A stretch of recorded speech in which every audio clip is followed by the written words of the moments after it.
Conociendo a Jesús el Cristo. Esta mañana específicamente estamos en esta sección que he titulado Urgimos de su fe. Estamos urgidos de la fe de Cristo. Cuando vamos conociendo a Jesús el Cristo, nos damos cuenta que necesitamos de la fe que solo Él nos puede dar, de la confianza, de la calma, de la paz y quietud en que Dios tiene el control de todo y que Él está haciendo su obra perfecta en mí y que me está llevando a la eternidad, y no solo en mí, sino en todos aquellos que Él ha de salvar, todos aquellos a quienes Él ha de llamar de las tinieblas a su luz admirable. Pero a menudo nosotros nos vemos agobiados de muchas cosas en este mundo caído y necesitamos recordar que urgimos de fe, urgimos de confianza y de paz y de descanso en lo que solo Dios puede hacer. Eso es lo que acabamos de leer ahí, una porción bíblica sumamente interesante. En la porción bíblica de Mateo 17, 14 al 21, aparece una persona que es epiléptica. Según la narrativa de la Biblia, era un hombre epiléptico.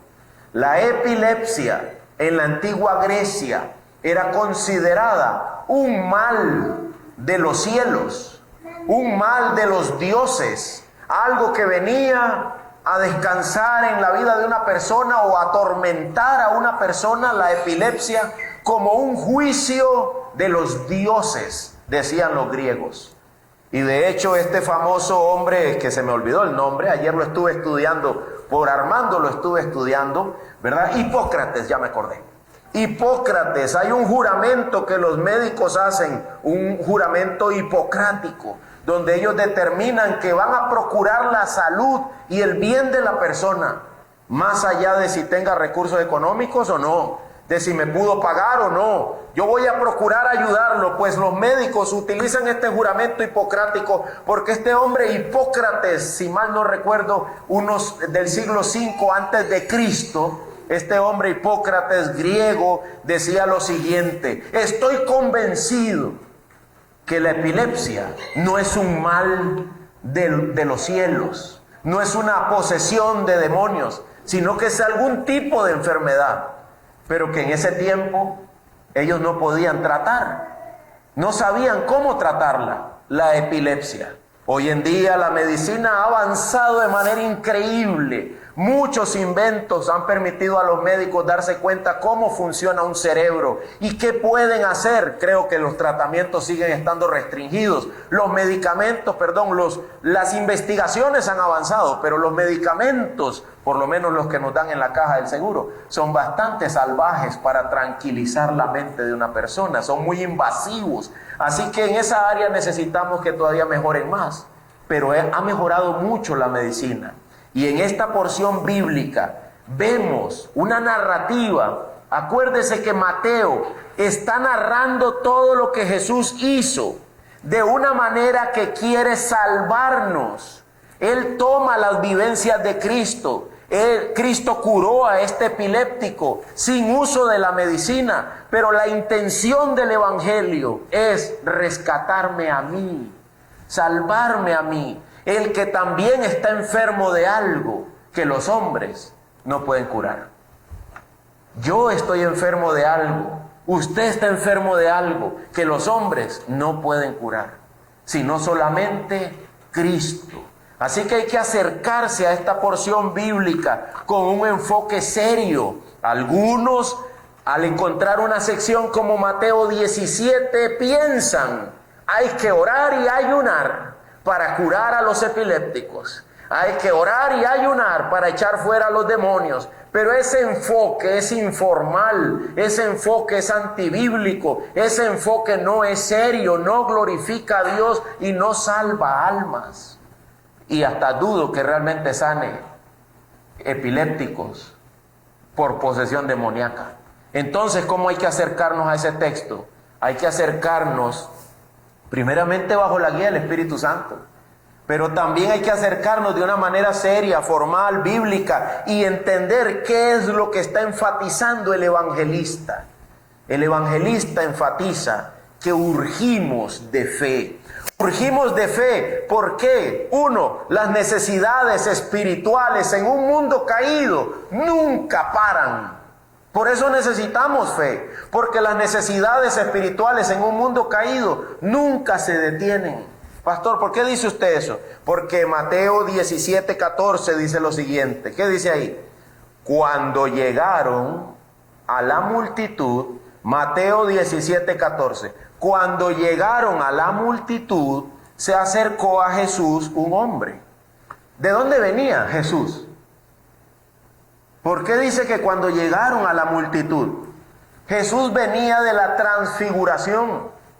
Jesús venía de estar con Pedro, con Jacobo y con Juan en una visión gloriosa de la vida eterna, de la condición de la gloria, donde no hay más pecado, una condición en la que Cristo nos mostró cómo se ve un hombre glorificado allá en el monte, con Pedro, con Jacobo y con Juan. Ya vienen bajando del cielo mismo, de la gloria misma, hasta de una reunión que hubo con Jesús, con Moisés y con Elías. Gente que ya no está en este mundo, pero siguen vivos delante de Dios. En ese monte había ocurrido, nosotros diríamos hoy, un culto glorioso. Jesús venía de estar transfigurado allá. Pedro, Jacobo y Juan venían hablando sobre eso con Cristo, conversando sobre Elías. No es que tenía que venir, no es que ya vino, y Jesús explicándoles todo eso. Pero hay que volver del cielo, hay que volver del monte alto. ¿A dónde? A un mundo caído. Hay que bajar de allá, a un mundo caído, a una multitud. La palabra multitud es sumamente interesante. La palabra multitud se refiere a un grupo que normalmente está urgido de necesidades. Cuando lees en los evangelios qué está haciendo Jesús con la multitud, casi siempre dándoles de comer pan. Casi siempre alimentándolos espiritualmente, enseñándoles. Les da pan, les da enseñanzas y hace milagros en medio de esa gente. Porque la multitud es un grupo de gente por ser gente. La multitud es un grupo de gente necesitada. Las almas y las necesidades de las almas en un mundo caído no paran. Y es necesario tener fe para afrontar esas necesidades. Dice la Biblia que viniendo ellos del monte, cuando llegaron a la multitud, Mateo 17:14, se acercó a Jesús un hombre que hizo ¿qué, hermanos míos? Que arrodillándose delante de él dijo: Señor, ten misericordia de mi hijo, porque es epiléptico y sufre terriblemente, porque muchas veces cae en el fuego y muchas en el agua. Ahí está, hermano, las necesidades siempre tocan la puerta. En este caso le tocó ¿a quién? Al padre de un joven epiléptico. A él le tocó la necesidad, en este caso, de Mateo 17. Pero a nosotros también nos van a tocar las necesidades. La miseria, el dolor, el sufrimiento, va a tocar también la puerta de nuestra casa. Solo Dios sabe cómo. No importa qué tan bueno haya estado el culto.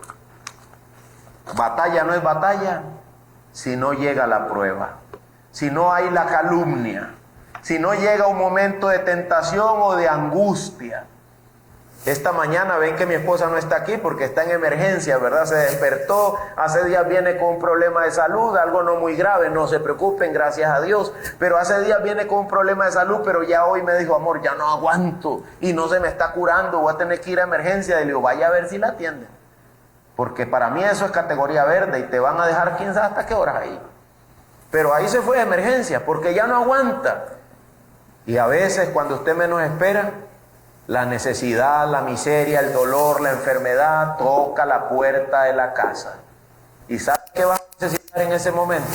Vas a necesitar a Cristo. Ten misericordia de mí, Señor, dice este hombre. Estudiemos un poco las palabras de este hombre de la multitud. En primer lugar, según Mateo 17:14, este hombre es parte integral de la muchedumbre de gente. Este hombre es parte de esa multitud. Cuando Jesús se acerca, él viene a Jesús, pero él viene ¿de dónde? De la multitud. Él viene aparte a hablar con Jesús, llega a suplicarle ayuda porque él es parte de la gente urgida. Él es parte de las personas que están necesitadas y él viene sin apariencias. Él viene simple y sencillo, reconociendo su realidad. Cristo, te necesito. Tengo una urgencia. Hermanos míos, definitivamente este hombre perfila la manera en que nosotros también tenemos que venir a Dios. Necesitamos reconocer que nosotros no somos, ¿cómo es que dicen? Unos crack. Nosotros no somos unos crack. En cualquier momento, más bien eso puede representar el sonido de algo que se quiebra. Y hasta ahí llegó. El crack que yo era, el genio que era, lo que yo creía que lo tenía todo bajo control. Y voy a tener que ir a Cristo. Dice la Biblia en Mateo 17:14, se acercó a Jesús. ¿A dónde se acercó? A Jesús. Hizo lo más sabio que podía hacer. Sin duda, fue donde tenía que ir. Se acercó al Maestro, se acercó al Señor, se acercó a Dios mismo encarnado. Dice Juan, vimos su gloria, gloria como del unigénito del Padre, lleno de gracia y lleno de verdad. Se acercó a donde tenía que acercarse. No había otro lugar mejor donde ir. No existe para ningún hombre, ser humano, ningún lugar mejor donde ir que a los pies de Cristo, cuando la necesidad toca la puerta. Ahora, ¿qué hizo él al venir a los pies de Cristo? Se arrodilla, se coloca a sí mismo, su propio cuerpo, en una posición de humildad y de completa esperanza solamente en Jesús. Señor, qué bueno que apareciste. Y está de rodillas delante de él. No solo llegó a pedirle algo, hermano. Todo esto está lleno de símbolos, está lleno de sentidos. Vino desde la multitud, él se consideraba parte de los necesitados, viene exclusivamente a Cristo y lo hace arrodillándose delante de él. Y una vez de rodilla, habla bien, Señor, ten misericordia. Esas expresiones son propias de los evangelios o del evangelio. Señor, ten misericordia. El apóstol Pedro en una de sus cartas dice que si el Señor tiene de nosotros misericordia, como si Pedro hubiera quedado marcado. Acuérdense que venía con Jesús. Pedro hubiera quedado marcado por experiencias como esas de personas que venían y decían, Señor, ten misericordia. Hermanos, ahora mientras cantábamos pensaba, ¿qué pasaría si nosotros le creyéramos a Dios? ¿Qué pasaría? ¿Pero para qué, pastor? ¿Como para el defender ese que usted habla mucho? No, hermano. Como para la salvación del alma de su esposo. Como para la salvación del alma de su hijo, de su hija. Como para la salvación del alma de su esposa, de su compañero de trabajo. Señor, ten misericordia. ¿Cuántas horas ha pasado usted orando así? Señor, ten misericordia. O tal vez, hermano mío, que me escuchas, amigo, orando hasta por ti mismo. Señor, ten misericordia. Transfórmame. Ayúdame. Yo no puedo solo, Señor. Este pecado me domina. Tiene más fuerza que yo. Ten piedad de mí, Señor. Señor quiere decir curios, controlador, el dueño de todo. Señor, para este mal que está en mi alma. ¿A quién iré, Señor, si no solo a ti? Hermanos míos, este hombre ha venido a quien tiene que venir. Este hombre habla bien, se refiere bien a Cristo y reconoce bien su necesidad. No hay nada de arrogancia. Está de rodillas ante Cristo. Está de rodillas ante Cristo. Dicen que un hombre, un predicador, predicaba y el rey escuchaba la predicación y el rey acostumbraba a decir amén. Cada vez que el predicador predicaba algo, el predicador decía algo más y el rey decía, aleluya. El predicador decía otra cosa y el rey decía, gloria a Dios. El rey lo que estaba era celoso, porque él no podía hablar como el predicador.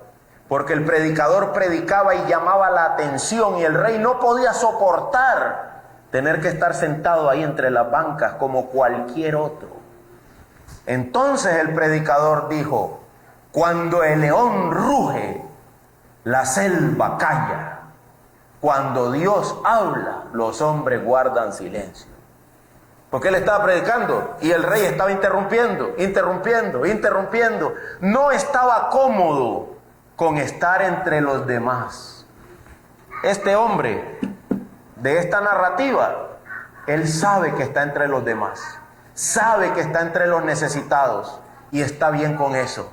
Lo que necesita es a Cristo. Señor, te necesito. No juego de vivo. Estoy bien, es cierto, estoy entre los caídos, pero necesito de tu compasión. Necesito de tu misericordia, necesito de su gracia. Hermanos, las Escrituras nos enseñan a nosotros que somos parte de una multitud caída.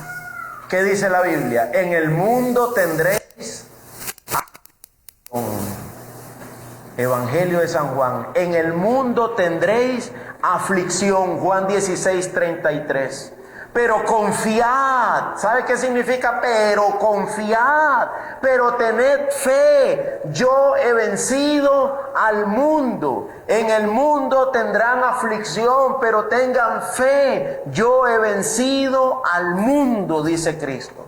Entonces el primer punto de nuestro sermón es este. Estamos en un mundo lleno de necesidades y por eso urgimos de fe. Tenemos que ir delante de Cristo. Tenemos que ir en humillación y tenemos que pedirle que nos salve. ¿Podrá o no podrá Él hacerlo, hermanos? ¿Podrá Él o no podrá levantarnos, darnos una nueva mentalidad? Señor, dame gozo, ayúdame a tener deleite en el Evangelio, ayúdame que tu palabra me sepa a miel, Señor. Cuando la leo estoy adormecido, tengo pereza, es como si mi carne no quiere, Señor. Ayúdame, dame fuerzas. Necesitamos entender que estamos en medio de una multitud caída y somos parte de ella, urgidos de que el Señor haga algo, de que tenga de nosotros compasión. Segundo punto del sermón, necesitamos tener fe. Escucha esto, hermano, porque los hombres no pueden curar los males eternos. Necesito fe. Porque nosotros no podemos. ¿Qué pasó con este joven que el papá ya lo había traído ante los seguidores de Cristo? Discípulos quiere decir seguidores de Cristo. Mateo 17:16. ¿Qué dice, hermano? Aquí se lo echaron al agua a los discípulos. Para nada sirven, Señor. Dice, lo traje a tus discípulos y ellos no pudieron curarlo. El mal que mi hijo tiene, Señor, lo agarra y lo tira en el agua, a veces lo tira en el fuego. ¿Te imaginas eso? ¿Te imaginas la crisis que ese hombre vivía al ver a su hijo en esas condiciones? Es lamentable, Señor, dice mi hijo, a veces está tumbado en el fuego, a veces tengo que irlo a sacar casi ahogándose del agua. Señor, y lo traje a tus discípulos. ¿Y sabes qué? No sirven. Hermano mío, si usted dice, pastor, usted no sirve para salvar almas. Es cierto. A veces me dice a mí la gente, pastor, mi hijo está sin trabajo. Ajá. ¿Puede orar por él? Y le digo, ¿usted piensa que yo voy a hacer que algo ocurra? ¡Fum! Así ya, mañana, ahorita mismo lo llaman dentro de un rato. Lo declaro. No, hermano. No sirven. Pastor, pero la Biblia dice que la oración del justo puede mucho. Sí, el justo, cualquier justo, el del hermano pastor o de cualquier hermano que sea salvo. ¿Tú eres salvo? Sí, entonces ora tú también por tu hijo. Oremos todos por tu hijo, pero no hay nada en especial en los hombres para salvar ni para transformar a nadie. Un día estaba una persona en pecado y entonces llegué yo a la casa y dije, mañana esa persona va a ir a culto. Y dice uno de mis hijos, pero no es que esa persona estaba caída en pecado. Y dice mi esposa, sí, pero ya papá habló con él. Y yo escucho tal herejía desde mi oficina, ¿verdad? Ya papá habló con él y de inmediato, ¿y qué tiene que ver eso? ¿A qué se refieren con eso? ¿Verdad? El diablo les haga la lengua chicharrón. ¿Cómo se les ocurre decir que ya papá habló con él? Ah, ya quisiera yo tener ese poder de hablar con todo el mundo y pum, pum. Listo. No, hermanos, los hombres no tenemos ese poder. Los hombres no tenemos la capacidad de transformar los males de los hombres y de levantarlos de su condición caída. Claro que yo voy a hablar contigo y yo quisiera, como la media, simplemente darte vuelta y que ya sirvieras al otro lado. Pero no está en nosotros ese poder. Ahora, hermano mío, ¿cuál es el mayor mal que una persona puede enfrentar? ¿Será la epilepsia? Que decía este hombre, seguro que no es una cuestión demoníaca. Entonces, ¿por qué era demoníaco, pastor? Ahí dice que era un demonio. Sí, porque la intención del evangelista, la intención de la Biblia es hablarme en un lenguaje que yo entienda. Pero quiere algo más que solo contarme algo. Quiere decirme a mí, mira, hay una necesidad de las almas de la cual ellos no se pueden salvar. Es una actividad completamente del diablo y para la cual los hombres no tienen capacidad. ¿Sabes cuál es esa necesidad? Cristo dijo lo siguiente: ¿qué dará un hombre por su alma? Cuando Cristo dijo eso, lo dijo todo. ¿Qué dará un hombre por su alma? ¿Sabes que puedes ganar todo el mundo y perder tu alma en el infierno? ¿Qué hay en esta tierra que es de valor eterno y para lo cual estamos urgidos que Dios opere? El alma misma, la salvación, la vida eterna, la comunión con Dios para siempre. ¿De qué hablamos el domingo pasado? A manera de broma, pero ilustración. Dios lo tenga en su santa gloria, ¿verdad? Yo no estaba bromeando malsanamente. Yo estaba diciendo, esa es la intención de todos cuando alguien muere.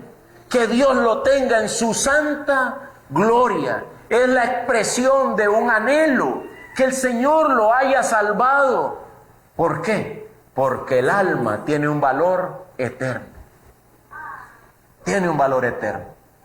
Es increíble el valor del alma. Para rescatarlas, tuvo que venir Cristo mismo y dar su vida por nosotros. Dios mismo tuvo que hacerse carne. Eso tiene que ayudarnos a pensar un poco cuánto vale una alma. ¿Cuál es el valor de esa alma? ¿Qué es el hombre?, dice el salmista. ¿Qué es el hombre, Señor? ¿Por qué tanto afán en salvarlo, en rescatarlo? Llevamos por la gracia de Dios la imagen de Dios, borrosa y caída, pero la llevamos. Llevamos la imagen de Cristo, el Redentor y Salvador del mundo entero. Él se encarnó y tomó nuestra forma. Hermanos, es importante lo que somos. Es importante, Dios nos creó y estamos llamados a vivir para Él y darle gloria, pero estamos en una condición de la que ningún hombre puede ayudarnos. La condición caída en pecado. Necesito fe porque los hombres no me pueden librar de mi condenación. Saben que durante el tiempo de la Reforma, año 1500, se estuvo predicando lo siguiente: eche una moneda aquí. Y en lo que suena la moneda en el tarro, el alma de su abuela pasa al cielo y a la comunión con Dios para siempre. Las famosas indulgencias. Y Martín Lutero estaba, pero que se le revolvía el estómago con eso. Él era sacerdote católico, él también era de parte del grupo católico, pero él no estaba de acuerdo con eso. Y lo puso a reventar cuando vio pasar a alguien con un rollito así metido en una bolsa de atrás del pantalón. ¿Qué llevas ahí? Le dice: mi salvación. La acabo de comprarles. Una indulgencia eterna. Y Martín Lutero dijo: eso no puede ser. Nadie en la tierra te puede dar un certificado de salvación de tu alma, sino solamente Dios. Porque por gracia sois salvos, Efesios 2, 8 y 9. Porque por gracia sois salvos. ¿Qué sigue diciendo? Por medio de la ¿qué? De la fe. Urgimos de ella. No hay otra forma. Porque por gracia sois salvos por medio de la fe, y esto no es de ustedes. Es un don de Dios, no por obras, para que nadie se gloríe. Ningún hombre jamás hubiera podido sanar a este epiléptico. Hermanos, pero los discípulos de Cristo no es que habían echado demonios. Sí, claro. Y habían sanado mucha gente. Sí, claro, en un momento dado el Señor les dio autoridad a 70 de ellos para que fueran e hicieran eso. Entonces, ¿por qué no pudieron con este? Porque es una ilustración evangélica de la condición caída del hombre, sobre la cual ningún otro hombre tiene el poder de levantarte, sino solo Cristo. Solamente Cristo. Por eso estamos urgidos de la fe. ¿Quién en la tierra tendrá la cura para una alma? ¿Quién en la tierra podrá ayudarme a mí a que yo sea santo, bueno, piadoso, que yo sea bíblico, que esté libre de las influencias de Satanás? Dime, ¿dónde está el consultorio? ¿Y cuánto cobran para librar almas de las influencias de Satanás? Dime, ¿quién o qué tiene esta capacidad de sanar de una manera integral y transformadora? De manera que estemos capacitados para todo lo bueno, todo lo santo, todo lo puro, todo lo que vale la pena nombrar, para que ya no haya en mí más nunca maldad. ¿Quién puede hacer eso, hermanos? ¿Quién puede hacer eso? La respuesta, la Reforma respondió con 5 solas. Una de ellas era solo Cristo. Solo Cristo. Solo Cristo. Otra de ellas era sola fe. Otra de ellas, sola escritura. Otra de ellas, solo para Dios la gloria. Y la última, solo por gracia. Las 5 solas. 5 frases que resumían todo el movimiento de volver a las Escrituras. Volvamos a las Escrituras porque solo Dios puede salvar almas. Los hombres no pueden. Por eso es que dice, lo traje a tus discípulos. Y ellos no pudieron. Mira a Pablo hablar, 1 Corintios 3:5. ¿Qué pues es Apolos? Me cae mal Apolos, dice Pablo. No, no dijo eso. Luego dice, ¿y qué es Pablo? No era un problema con Apolos. Era un problema de la gente que andaba poniendo su mirada en los hombres. ¿Quién es Apolos? ¿Quién es Pablo? Y responde en 1 Corintios 5, servidores mediante los cuales ustedes han creído, según el Señor dio oportunidad a cada uno. ¿Qué es Edier, hermanos? Servidor, un servidor.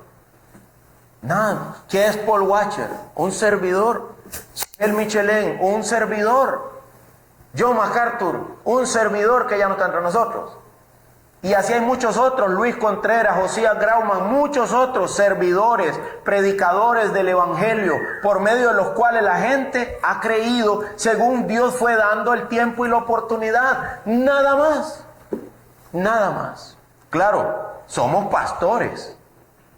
Me toca pastorear esta iglesia y cuidarla y usar la Biblia para amonestarlos y guiarlos.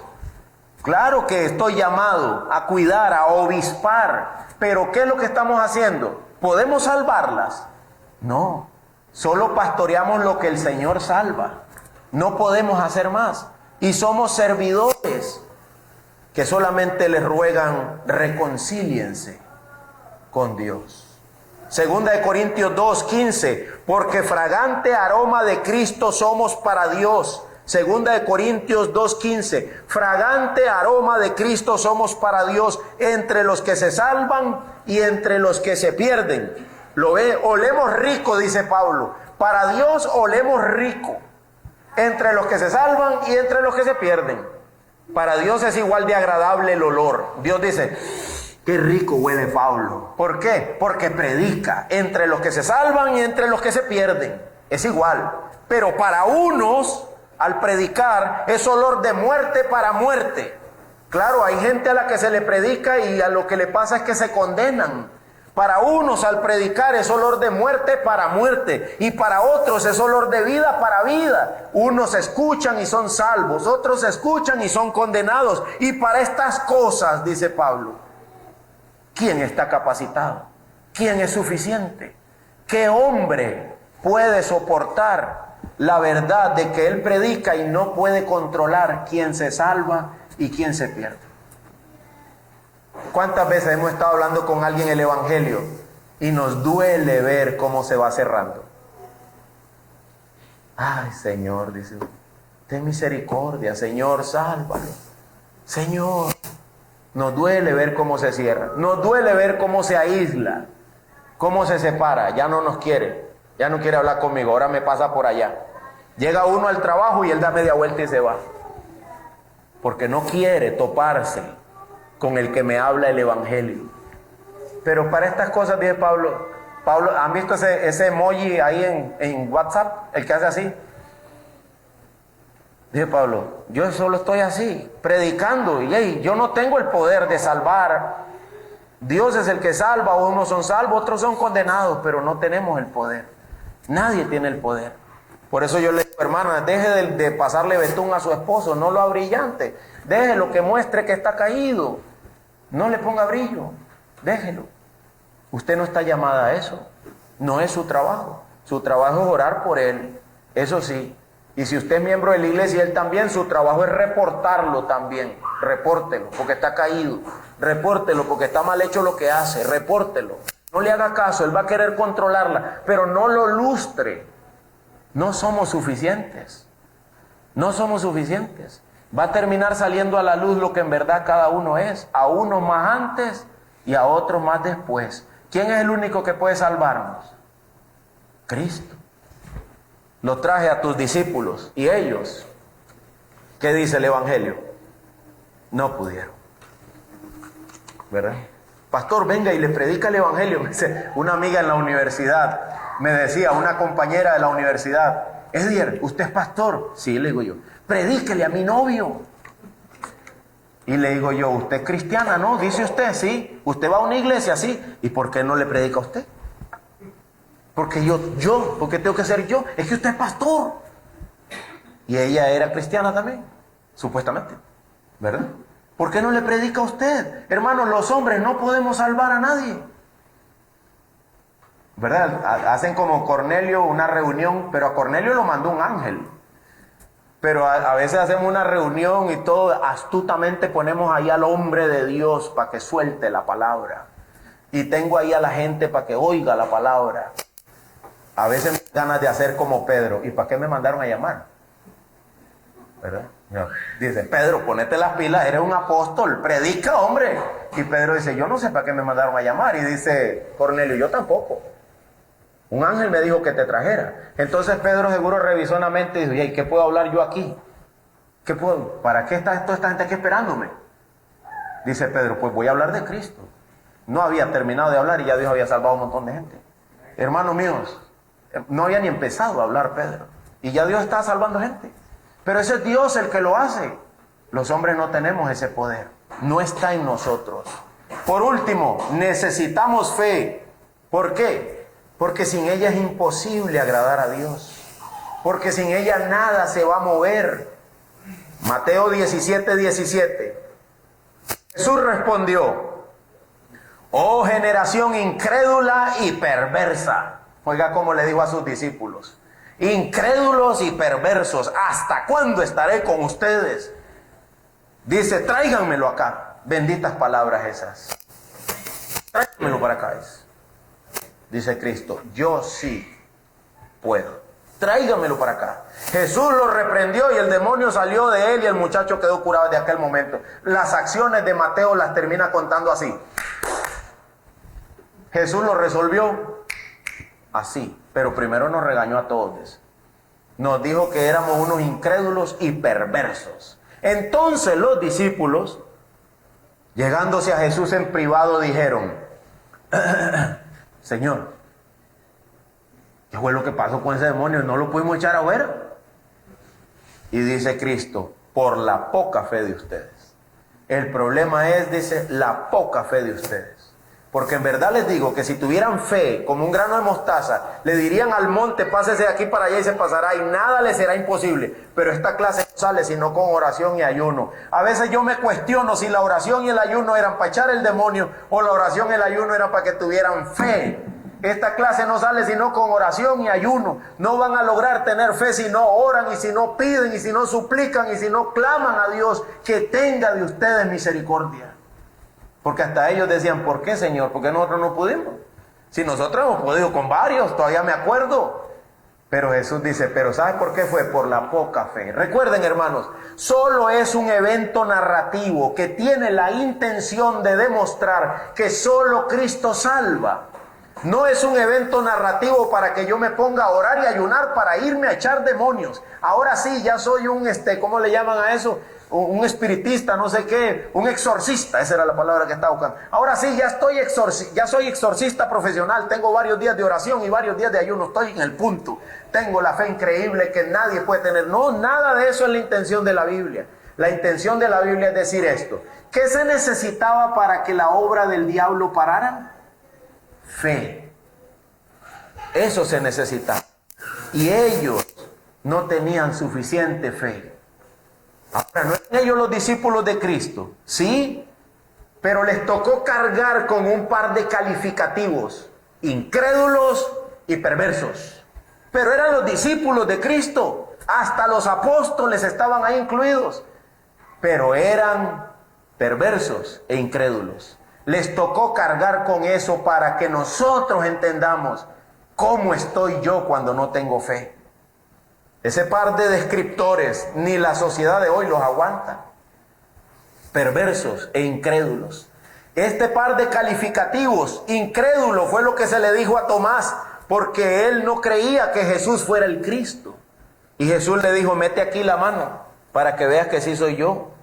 Y creas, Tomás, porque se estaba comportando como un incrédulo. Y perverso es alguien que está desencaminado, alguien que está extraviado, alguien que si no cree la palabra, tal vez la llega a creer pero la tuerce. Imagina el grado de dureza del corazón con el que Jesús califica a las personas que no tienen fe. El que no tiene fe es un perverso e incrédulo. Y los discípulos solo tuvieron que quedarse queditos. Por eso más tarde hablaron con él y dijeron, Señor, ¿por qué nosotros no pudimos? Pero todo es para que nosotros entendamos cómo se califica a alguien que no tiene fe. La idea es expresar que la persona sin fe es miserable. Su condición es lastimera. Está completamente desencaminado y está enredado en su propio error. Necesito fe. Estoy urgido de fe, porque de otra manera yo estoy así, desencaminado. ¿Le ha pasado eso que usted va para algún lado y ya da 3, 4 vueltas y no encuentra el sitio? Y el güey dice, ya llegaste. Y uno dice, pero ¿dónde está eso? Y seguimos perdidos. No hay cosa más fea que sentirse así, desencaminado, enredado, completamente perdido. ¿Qué se ocupaba para eso? Jesús afirmó que la razón por la cual ellos no pudieron fue poca fe. Poca fe. Necesitamos fe, hermanos míos, para agradar a Dios. Ahora bien, ¿cómo puedo yo conseguir la fe? Romanos 10:17, ¿qué dice? La fe viene por el oír de la palabra de Dios. La fe no viene de cuánto yo puedo pujar o hacer así, ya tengo fe. Ni tampoco viene de cuánto rato yo puedo pasar ayunando y orando. Viene de la palabra de Dios. La fe, ¿qué dice Hebreos 12:2? Alguien búsquelo, por favor. Hebreos 12:2. Búsquenlo ahí para que vean también quién es el autor de la fe y quién es el consumador de la fe. La fe viene de oír la palabra, Romanos 10:17. Además, la fe le pertenece a quién. ¿Quién es la persona que se cita ahí? Jesús. En Romanos 12:2 se le llama el autor y el consumador de la fe. ¿Lo ven? La fe viene de las Escrituras. La fe es propiedad de Cristo. Los evangelios dicen que la fe la voy a ejercitar yo. La fe opera en mí, pero no viene de mí, ni nace de mí, viene de Dios. Cuando los discípulos escucharon que necesitaban más fe, lo que tienen que entender es, necesito a Dios, su palabra, su gracia, Porque en el Evangelio, dice Romanos 1:17, la justicia de Dios se revela por fe y para fe, como está escrito. ¿Qué es lo que estaba escrito? En Habacuc, en Gálatas, en Hebreos. Mas el justo por la fe vivirá. La justicia, la declaración de perdonado y santo, de libre de todo pecado, lo que me pone rectamente delante de Dios es la fe. Opera por fe y para fe. Como está escrito, dice Pablo, y eso está escrito en Habacuc 10:4. Mas el justo por la fe vivirá. Hermanos, si digo yo eso, entonces ¿qué concluiríamos? Fe, yo ocupo fe. Ocupo la fe que viene de Dios. Ocupo la fe que Cristo creó y consumó. Y esa fe vendrá a mí por medio de las Escrituras. Entonces, ¿qué deberíamos empezar a hacer? Exponernos a la Biblia. Exponernos a la Biblia mientras oramos, mientras ayunamos de las condiciones de este mundo caído. Ayunar en la Biblia tiene más sentido que solo dejar de comer. Es decirle no al mundo y volverme a Dios. Oración y ayuno es arrepentimiento. He aquí que le dijo Dios a Ananías sobre Saulo de Tarso. He aquí él ora. Ese hombre está orando, ve tranquilo. Ese hombre ha sido transformado, ese hombre es otro, ya no es el mismo, está arrepentido, está dolido por su pecado, ve por él. Y si mal no recuerdo, él llega y le dice, hermano Saulo, para orar por él, para que las escamas se le cayeran y él pudiera ver. Y luego, bautízate, levántate y bautízate. Ya, vamos a servir al Señor. Hermanos míos, estamos necesitados de esta fe. Pero esta no es fe del hombre. Esta no la puedes producir tú. Esa es la diferencia. En otro lugar nos van a decir que la puedo producir yo. En la Biblia no. En la Biblia dice que el autor y consumador de ella es Cristo. Entonces, ¿qué hago, pastor? Pedid. ¿Y qué dice Cristo? Y se os dará. Todo lo que pidan al Padre en mi nombre.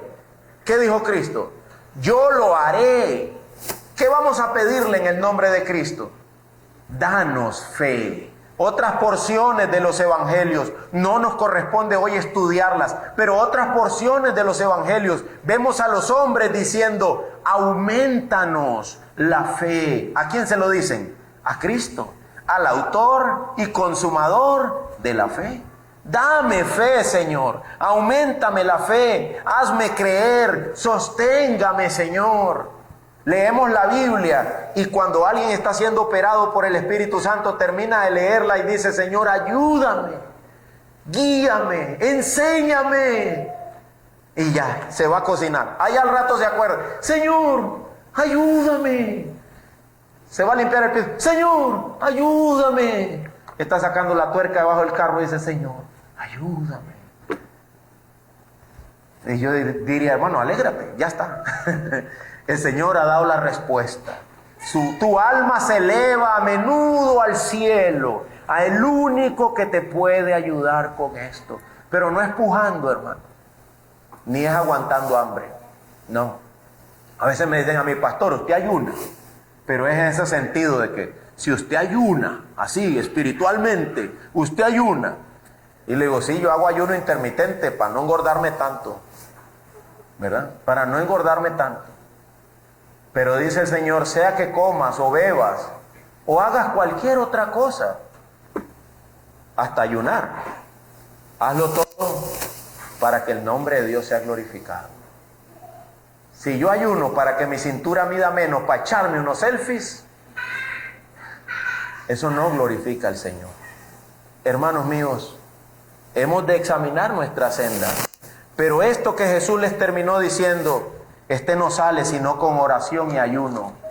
Es un llamado a una dependencia completa de Dios. Señor, ayúdanos, ayúdanos. Para ayudar a otro necesito que tú me ayudes. Para predicar el evangelio, Señor, yo también tengo que ser ejemplo de ese evangelio. ¿Y cómo podemos ser ejemplo de algo tan grande, tan alto y tan sublime y tan perfecto, siendo nosotros tan débiles? Dice John MacArthur que él predicaba y cuando se bajaba del púlpito la mujer de él lo codeaba y le decía: tú no vives eso que acabas de decir. Y él le decía: dame tiempo, estoy creciendo, dame tiempo, ¿verdad? Porque ¿quién puede estar a la medida de aquello que proclamamos? ¿Quién puede decir yo estoy libre de pecado? Nadie, hermano. Por ende, todos deberíamos estar dependiendo del Señor. Separados de mí, ¿qué dice la Biblia? Nada puedes hacer. Recuerda eso. El enfoque está en Dios. Quiero leer con ustedes también Efesios 6:16. Dice: sobre todo, tomen el escudo de ¿qué, hermanos? Justamente, ¿en qué consiste ese escudo? Saben que ese escudo del que Pablo estaba hablando era un escudo de uso personal. Habían unos escudos grandotes como esos que pone la policía en los motines. Esos son escudos para grupos.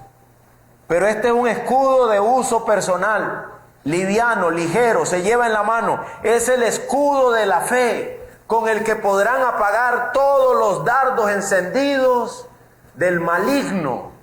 Hermano, el diablo, créeme, está disparando. Está disparando. Él va a buscar cualquier forma. ¿Viste lo que dijo? ¿Oíste aquello? ¿Te diste cuenta de esto? El diablo está disparando, está disparando. ¿Y qué necesito yo? Fe, fe, fe. Porque sin fe es imposible agradar a Dios. Es necesario que el que se acerca a Dios crea que le hay y que es galardonador de los que le buscan. Es necesario que el que se acerca a Dios descanse en Dios, reconozca que solo Dios puede levantarme, salvarme, ayudarme. Solo Él puede rescatar a los que me rodean, de manera que yo solamente voy a ir a Él en dependencia de Él, y de esa manera apagaré los dardos de fuego del maligno. ¿Hasta cuándo estaré con ustedes?, dice Cristo. ¿Hasta cuándo? ¿Sabes qué deberíamos decirle? Hasta siempre, Señor. No me dejes, Señor. ¿Por qué preguntó hasta cuándo estaré con ustedes si otro día dijo yo estaré con ustedes todos los días hasta el fin del mundo? ¿Hasta cuándo estaré con ustedes? Porque en los evangelios Cristo está caminando a la cruz. Caminando a la cruz para morir por nosotros. Caminando a la cruz para no separarse nunca más de nosotros. ¿Me explico? La pregunta de hasta cuándo tendré que soportarlos, de hasta cuándo estaré con ustedes, son un par de preguntas retóricas que nos llevan al Cristo crucificado, porque Él ha dado su vida por nosotros, para estar con nosotros por siempre. ¿Cómo lo hace? Lo hace por medio del Espíritu Santo. Dice el Consolador, el Espíritu Santo, a quien el Padre enviará en mi nombre. Él les enseñará todas las cosas y les recordará todo lo que yo les he dicho. De alguna manera Cristo ya no está con nosotros, pero de otra manera Cristo sigue acompañándonos y nosotros estamos en Él. ¿Cómo ocurre eso? Por medio de la obra del Espíritu Santo. Entonces necesito fe. Fe que viene de Dios y que solo va a operar en mi vida por medio de la acción del Espíritu Santo. Por eso dice Lucas 11:13, si ustedes siendo malos saben dar buenas dádivas a sus hijos, ¿cuánto más su Padre Celestial les dará el Espíritu Santo a los que se lo pidan? Cuando lea los evangelios, yo creo que Dios es bueno. Y de repente te quiere dar, y si Él quiere te va a dar hasta más de lo que has pedido. Casa, carro y plata y todo eso. Es muy probable que el Señor nos bendiga de esa manera. Sin embargo, cuando lees los evangelios, el foco principal de la necesidad del hombre es salvación, Cristo, perdón, fe, rescate de la miseria y de la condición caída. tenemos que tener una mentalidad evangélica con respecto a nuestra necesidad. Con respecto a nuestra necesidad. Como dijo Salomón, Señor, no te voy a pedir riquezas, no te voy a pedir grandezas de nada, solo dame sabiduría para saber cómo guiar a este pueblo. Y Dios le dijo, por cuanto no has pedido nada de gloria humana, te daré aquello y también lo otro. Hermanos, si a Él le place que nos dé lo que quiera en esta tierra, pero hay algo de lo que tenemos una urgencia fatal: fe. Sin ella no podremos ver a Dios. Estamos urgidos de la fe que viene del cielo. Me da tanta pena que la gente ha estado oyendo hablar de una fe que no es la fe bíblica, y que han estado escuchando sermones de cosas que no tienen que ver con la verdadera fe bíblica. Y cuando yo les digo que necesitan fe, piensan que estoy hablándoles de la casa nueva que quieren. No, estoy hablando de la necesidad de tu alma, de la urgente necesidad de reconciliación con Dios por medio de la fe, porque sin ella es imposible agradarlo. Y Cristo es el autor y el consumador de la fe misma. Viéndolo hasta ese punto, podemos decir: alabado sea el nombre de Dios, que los discípulos no pudieron hacer nada, porque eso llevó a este hombre ante ¿quién? Ante Cristo, para la transformación de la vida de su hijo. Cuando ahí dice que él quedó sano, créeme que no solo se curó de la epilepsia, sino que también fue salvo. Allá lo vamos a ver ese hermano, lo vamos a saludar y nos dirá: el Señor me salvó y tuvo de mí misericordia. Y nosotros le diremos: a mí también, y yo no tenía epilepsia, yo estaba muerto en delitos y pecados. Oremos.